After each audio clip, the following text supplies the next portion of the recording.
these are kind of my picks where I think the numbers are pretty much on. There's not a game I absolutely love. So you ready to go? Yes, fire away. All right, here we go. Here are my picks.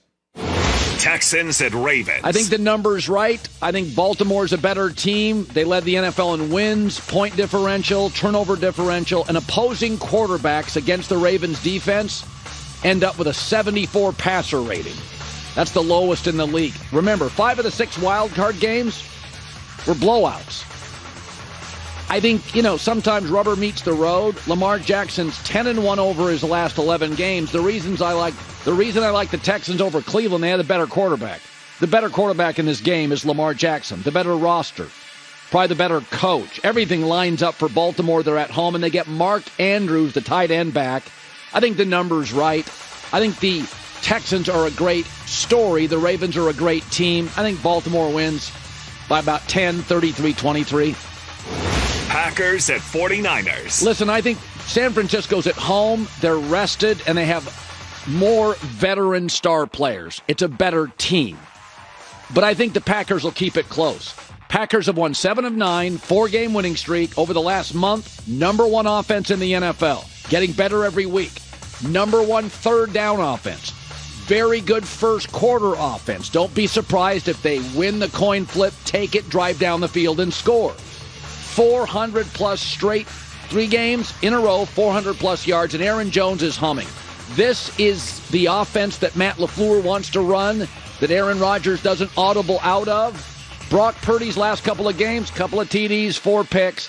I think it's a pretty close game. Wouldn't be surprised if startling Green Bay takes an early lead.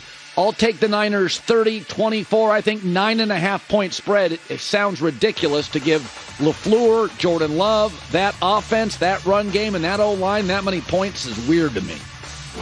Buccaneers and Lions. Listen, I think Detroit's clearly a team. Last 2 years, Tampa Bay's 500 team, 17-17. That's what they are. Detroit's a really good team. Beating the Rams is more impressive than people think. That first half, they went up and down the field on that Rams defense. They're 10-1 are the Lions when they score 24 points. All right, the way to beat them is a shootout. I don't think Tampa's built for a shootout. Jared Goff, especially at home, is a really elite quarterback. And again, Tampa this year was 2-5 against playoff teams. They caught an Eagles team that waved the white flag early. I think Detroit's a better team here, and they're going to win this game 28-20. Again, I think the Baker story is a great story. This is not a great team. Last 2 years, they're 500, 17-17. Chiefs and Bills. I like Buffalo. I think this is the weakest version of the Chiefs in several years. The Bills are on a 6-game winning streak, and it started by beating Kansas City in Kansas City. Also, they're 7-1 since they fired Ken Dorsey. They're 6-1 against playoff teams.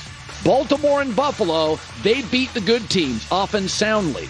16 straight games, Josh Allen, with multiple touchdowns. He's a unicorn. The Chiefs, folks, they're averaging 21 a game over their last 11 games. That's what they are.